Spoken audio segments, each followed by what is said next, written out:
사도신경으로 신앙 고백하시겠습니다.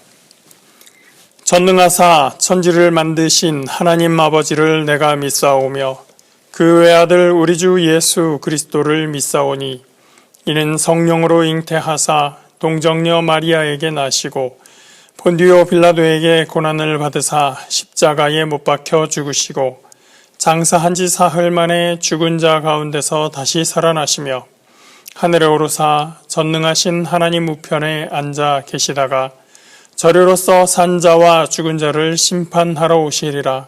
성령을 믿사오며 거룩한 공회와 성도가 서로 교통하는 것과 죄를 사하여 주시는 것과 몸이 다시 사는 것과 영원히 사는 것을 믿사옵나이다.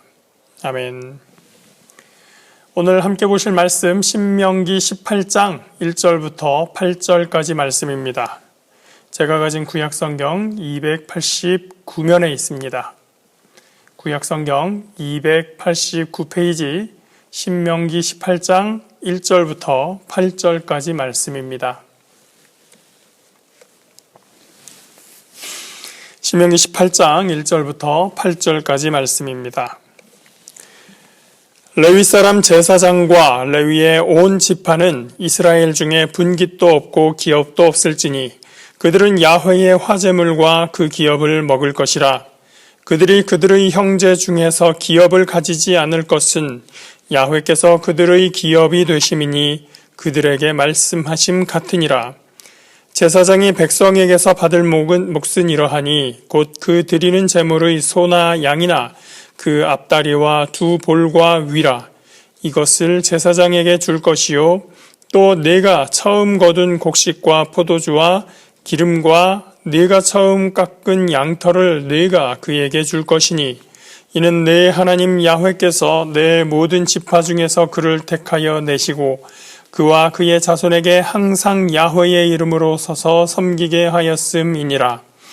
이스라엘 온 땅 어떤 성읍에든지 거주하는 레위인이 간절한 소원이 있어 그가 사는 곳을 떠날지라도 야훼께서 택하신 곳에 이르면 야훼 앞에 선 그의 모든 형제 레위인과 같이 그의 하나님 야훼의 이름으로 섬길 수 있나니 그 사람의 몫은 그들과 같을 것이요 그가 조상의 것을 판 것은 별도의 소유이니라. 아멘. 오늘 본문 말씀은 제사장에 관한 말씀입니다. 10계명의 네 번째, 내 부모를 공경하라 라고 하는 계명의 확장으로서 17장까지는 왕에 대한 말씀이었죠. 18장에서는 제사장과 선지자에 관한 말씀이 주어지고 있습니다. 17장에서 왕에 관한 말씀에서는 왕이 무엇을 하면 안 된다 혹은 무엇을 해야 한다라고 하는 내용으로 왕이 꼭 지켜야 될 사항들에서 지시해주고 있었습니다. 즉 왕이 공경을 받기 위해서는 왕으로서 갖추어야 하는 어떠한 자질, 어떠한 태도, 행동들이 있다라고 하는 것이죠. 그렇게 해야만 왕 위에 있는 그 날이 장구할 것이다. 그의 가문이 영원할 것이다. 라고 하는 말로 17장 마지막 20절을 마무리하고 있습니다. 제사장의 경우는 다릅니다. 오늘 본문을 보시면 제사장이 무엇을 갖추어야 된다, 어떠한 행동을 해야만 한다라는 지시사항은 없고 제사장을 백성이 어떻게 대해야 하는가에 대해서만 이야기해주고 있습니다. 우리가 오늘 이 본문에서 어떻게 대할 것인가를 살펴보기 전에 먼저 짚어야 할 점이 있습니다. 오늘 본문이나 혹은 구약에서 다루는 이 제사장이 오늘날에는 목회자와 동일하다라고 동일한 존재를 이야기하는 것은 아니다라는 점입니다. 목회자는 제사장도 아니고 레위 지파도 아니라는 것이죠. 왜 이걸 따져야 되냐면 구약시대의 제사장은 이스라엘 백성과 하나님 사이를 연결해주는 중보자, 매개체 역할을 하고 있었습니다.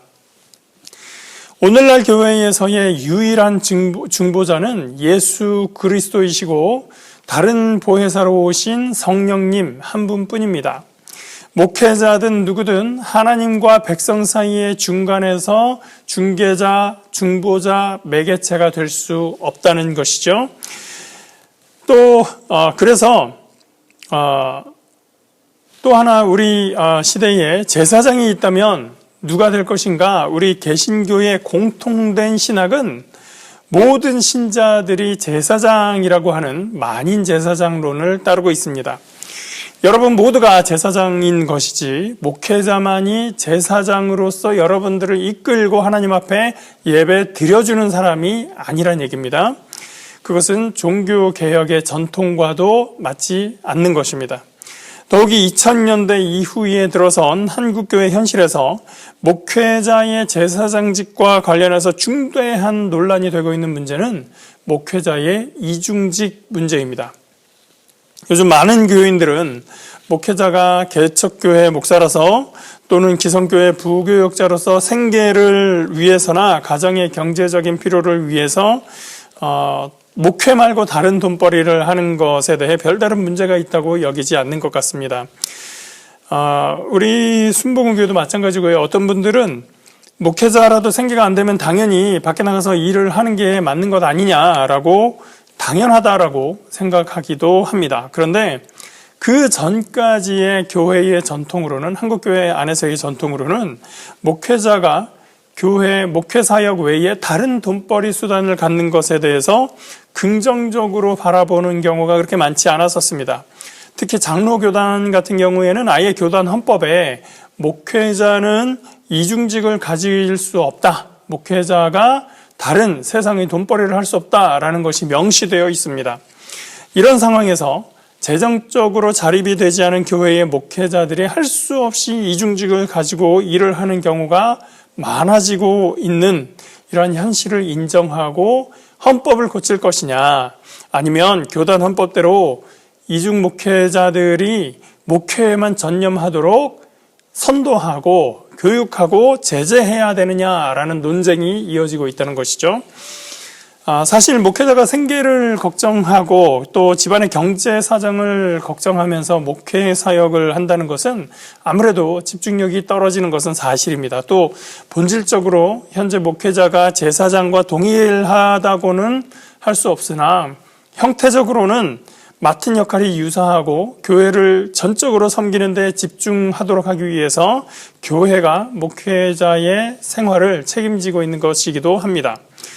그렇지만 재정적인 자립이 되지 않는 교회에서 교단의 헌법 때문에, 혹은 헌법이 아니더라도 목회자 본인의 믿음의 결단으로만 이중직을 하면 안 된다라고 하기에는 현실의 문제가 녹록지 않은 것입니다. 그리고 이 목회자의 이중직 문제도 사실은 목회자의 신분이 본질적으로 제사장과 동일하다고는 할 수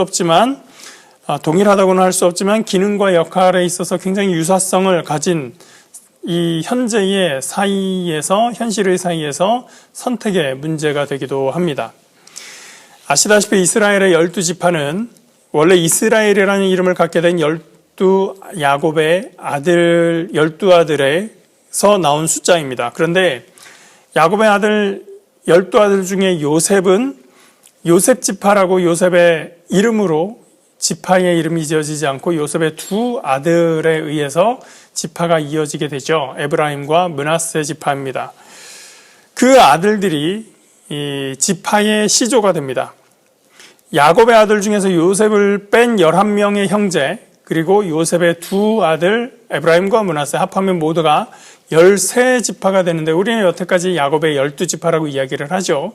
그것은 레위 지파를 빼고, 그러니까 13지파에서 레위 지파를 뺀 나머지 12지파에게 땅을 기업으로 주고, 레위 지파에서는 아론의 가문에서 후손들로부터 대제사장이 나오고 제사장 가문이 있고, 그리고 레위 지파의 다른 가문에서는 그 성전을 섬기고 하나님을 섬기는, 제사를 섬기는 돕는 역할을 하기 위해서 그 레위 지파의 땅을 기업으로 주지 않고 땅을 분배하지 않았던 것 여러분 잘 알고 계실 겁니다.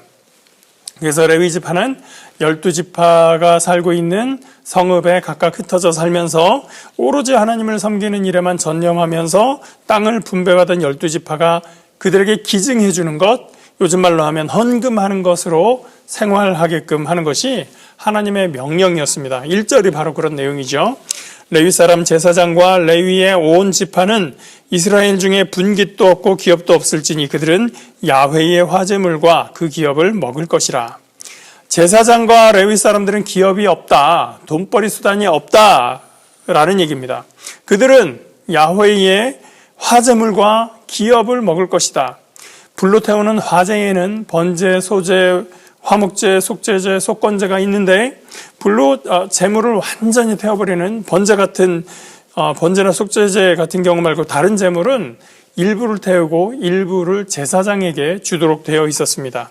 레위기에 그런 내용들이 잘 기록되어 있죠. 왜 그렇게 하는가? 2절 말씀이 또 설명을 해줍니다.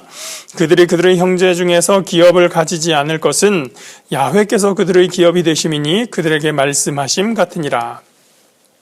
제사장과 레위 지파 사람들은 땅이 아니라 하나님이 그들의 기업이 되시기 때문입니다. 만일에 이 백성들, 12지파의 이 백성들이 제사장, 레위 지파 사람들에게 줄 것을 주지 않으면 그것은 이 백성들이 하나님의 기업을 빼앗는 것이 됩니다. 3절과 4절에는 무엇을 어떻게 줄 것인지에 대해서 설명을 해주고요. 5절은 왜 하나님이 기업이 되시는지를 말해줍니다. 5절입니다.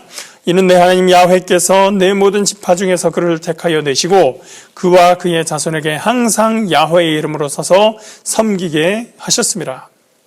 항상 야훼 이름 앞에 선다라고 하는 것은 신하가 왕 앞에 서 있는 것을 생각하면 됩니다. 신하들이 왕의 명령을 듣기 위해서 기다리고 있듯이 혹은 왕에게 필요한 것을 공급하기 위해서 왕을 섬기기 위해서 그 옆에 대기하고 서 있는 그 모습처럼 제사장은 하나님의 이름 앞에서 가만히 서서 하나님의 말씀을 기다리고 대기하거나 혹은 하나님께 예배로 하나님을 섬기기 위해서 그 옆에 겸손히 서 있는 모습을 이야기합니다. 제사장의 모든 관심과 행동은 하나님을 섬기는 것이기 때문에 땅을 일구고 열매를 거두고 하는 그런 일로 내몰려서는 안 되는 것이었습니다. 레위 사람들도 비슷한 것이었습니다. 6절을 봅니다. 이스라엘 온 땅 어떤 성읍에서든지 거주하는 레위인이 간절한 소원이 있어 그가 사는 곳을 떠날지라도 야훼께서 택하신 곳에 이르면 야훼 앞에 선 그의 모든 형제 레위인과 같이 그의 하나님 야훼의 이름으로 섬길 수 있나니 그 사람의 몫은 그들과 같을 것이요 그가 조상의 것을 판 것은 별도의 소유이니라. 레위 사람들은 각 지파에 흩어져서 지내면서 하나님을 섬기는 일을 돕는 역할을 하는데 만일에 이 레위인이 다른 지역으로 이사를 가서 거기에 정착을 하게 된다면 그 새로 가는 마을 사람들은 새로 들어온 이 레위 사람에 대해서 어떻게 대할 것인가? 사실은 많은 사람들이 경계하고 배척하고 싶을 수 있습니다. 더구나 레위 사람이라고 하면 자기들이 먹여 살려야 할 입이 더 늘어나는 것이기 때문에 새로운 마을에 정착하는 것, 우리 마을에 새로운 레위인이라 하더라도 하나님을 섬기는 사람이라 하더라도 들어오는 것에 대해서 별로 달가워하지 않고 싫어하고 심지어 내쫓아 버릴 수도 있습니다. 7절, 8절에서는 그렇게 하지 말아라 라고 하는 겁니다. 새로 들어온 레위인도 환영하고 그 마을에서 하나님을 섬기는 일을 전력을 다할 수 있도록 그에게 보장을 해주라 라고 하는 것입니다. 이스라엘 사람들이 이 말씀에 따라서 어떻게 했을까요? 사실은 잘 따르지 않았습니다. 이스라엘 왕국이 남부로 분열되고 북왕국이 먼저 망하고 나중에 남유다 왕국이 멸망하면서 바벨론으로 포로로 끌려가게 됐습니다. 바벨론 왕궁의 신하였던 느헤미야가 고국에 돌아와서 예루살렘 성벽을 준공하고 바벨론으로 갔다가 다시 돌아왔을 때 예루살렘에 보니 많은 문제들이 있었는데 그 중에 하나가 레위 사람들에 대한 처우의 문제였습니다. 느헤미야 13장 10절에 이런 말씀이 있습니다. 내가 또 알아본즉 레위 사람들이 받을 몫을 주지 아니하였으므로 그 직무를 행하는 레위 사람들과 노래하는 자들이 각각 자기 밭으로 도망하였기로. 레위 사람들이 성전에서 맡은 것, 예루살렘에서 레위 사람들이 해야 될 일은 하나님을 섬기고 성전에서 제사를 준비하고 성전에서 노래하는 일들이었습니다. 그런데 이들에게 이스라엘 백성들이, 예루살렘 사람들이 그들에게 줘야 할 것을 제대로 주지 않았던 거예요. 그래서 레위인들이 자기 밭으로 도망갔다고 합니다. 이 사람들이 자기 밭으로 도망갔다고 하는 것은 자기가 가진 땅으로 갔다라는 것이 아니라 소작농으로서 자기가 일할 밭으로 갔다는 얘기입니다. 이 사람들이 생계를 위해서 할 수 없이 밭에 가서 일을 하고 있었다는 거예요. 마치 하나님을 섬기는 일을 관두고 도망친 것처럼 도망치듯이 이 모든 것을 버리고 가버렸다라는 것을 이야기해 주는 것입니다. 느헤미야가 바로 그러한 일들을 개혁했었던 것입니다. 처음에 말씀드린 것처럼 오늘 본문은 17장의 왕에게 요구한 것과 달리 제사장이나 레위 사람들에게 요구하는 행동이 없습니다. 그들에게는 기업이 없고 하나님이 그들의 기업이 되신다는 말, 이스라엘 백성들이 하나님의 기업이 되어서 그들을 먹여 살려야 된다는 말씀입니다. 물론 제사장과 레위 사람들은 하나님을 열심히 섬길 의무가 있다는 내용이 내포되어 있지만 그들을 다스리는 분은 하나님이시지 백성들이 이번 제사장은 어떤 애 저떤 애 판단하면서 이건 주지 말아야지 이건 줘도 되겠어 그렇게 하도록 하지 않으셨습니다. 어느 시점이 지나면서 이스라엘 사람들은 하나님의 말씀이든 율법의 계명이든 점점 무시하게 되었습니다. 내 것을 하나님께 드리는 것은 물론 이웃에게 나누는 것도 아까워하고 감추기 시작했습니다. 그들의 삶은 점점 하나님과 멀어져 갔고 하나님은 그 이스라엘 자손들 보호하지 않으셔서 결국 그 나라가 멸망하고 말았습니다. 우리는 교회 생활을 하면서 또 믿음 생활을 하면서 하나님의 백성임을 감사하며 또 자부하며 살아갑니다. 그러나 우리가 하나님의 말씀에 대해서 민감하지 않고 하나님께서 기대하시는 삶에서 멀어져 있다면 이스라엘 백성들이 하나님의 계명을 멀리하는 것과 다르지 않을 겁니다. 우리의 본질이 하나님의 제사장이며 하나님의 백성으로 서기에 합당하도록 조금 더 하나님의 말씀에 귀 기울이고 그 말씀에 따라 살기로 결단할 수 있는 저와 여러분 되시기를 예수님의 이름으로 축복합니다. 기도하겠습니다. 좋으신 하나님, 하나님께서 우리 모두를 하나님을 섬기는 백성이자 하나님의 제사장으로 세우셨습니다. 하나님, 우리가 하나님의 제사장이라고 하면서 하나님의 말씀을 받드는 자라고 하면서 우리의 삶에서 내가 더 포커스가 되고 나에게 주목하고 하나님의 말씀에 주목하지 않은 모습이 얼마나 많은지요. 하나님, 우리가 주님의 말씀을 의지하여 세상을 바라보고 세상을 하나님의 눈으로 바라볼 수 있기를 원합니다. 주님의 그 뜻이 향하는 곳이 어딘지 우리가 알 수 있도록 하여 주시고 하나님, 내 이기적인 욕심과 욕망이 아니라 주님의 나라를 확장하며 주님의 뜻을 세우는데 더욱더 많은 우리의 관심을 가질 수 있도록 인도하여 주시옵소서. 그 모든 것이 참으로 예수 그리스도의 복음이 온전히 살아 역사하는 주님의 나라를 이루고자 하매 우리의 소원이 있게 하여 주시옵소서. 오늘도 함께 하신 주님께 감사드리며 예수 그리스도의 이름으로 기도합니다.